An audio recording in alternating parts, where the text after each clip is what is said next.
Hello friends, जय जगन्नाथ। आज शिखा बिना पाइपिंग सूतारे केमिति पाइपिंग लगा जाए ब्लाउज रे।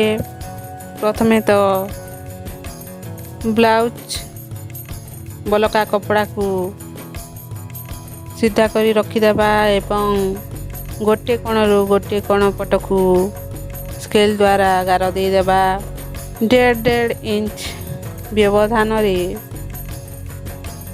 समान गार दे आंकीदेबा एवं ताकू साइज करी काटिदेबा। एही पट्टी को क्रॉस पट्टी कटिंग कहा जाए। जदि सीधा हिसाब रे काटी ब्लाउज रे लगेबे ब्लाउज रो गला सठिक हिसाब रे बसिबो नहीं, टाणी हेबो। सेति पई क्रॉस पट्टी हिसाब रे ब्लाउज टी को सिलाइले सठिक हिसाब रे बसे, सुंदर देखा जाए। एही हिसाब रे समस्त पट्टी को साइज करी काटी देबा।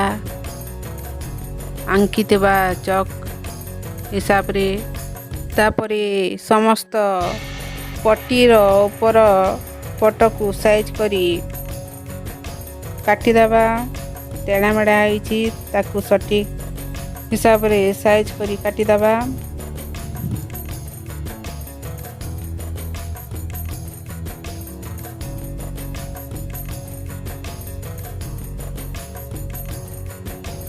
समस्त पट्टी को काटी साइला परे गोटे पट्टी को सीधा हिसाब रे रखिबा एवं आ गोटे पट्टी को उल्टा हिसाब रे रखिबा। तार 3 कोणिया अंकन करदेबा चौक रे। से हिसाब रे मशीन रे सिलाई करिबा। कपड़ा जॉइन हो जिवो। समस्त कपड़ा को यही हिसाब रे सिलाई करिबा। चलंतो मशीन को दुईटी पट्टी को आंकी थिबा हिसाब रे रखिबा। गोटे कोण रु सिलाई आरंभ करी आ गोटे कोण को सिलाई नहीं जिबा एवं बोलका कपड़ा को कटिंग करी देबा, काटी देबा। तापरे कपड़ा टी को सीधा करी सिलाई देबा। कपड़ा को 2 भाग करी देबा। गोटे पटरे कपड़ा टी सिलाइला बेले रहिले मोटा हो जाए, सेथि लागी 2 पटरे कपड़ा टी को भाग करा जाए एवं सिला जाए। एही हिसाब रे समस्त कपड़ा टी को सिलाई करी देबा।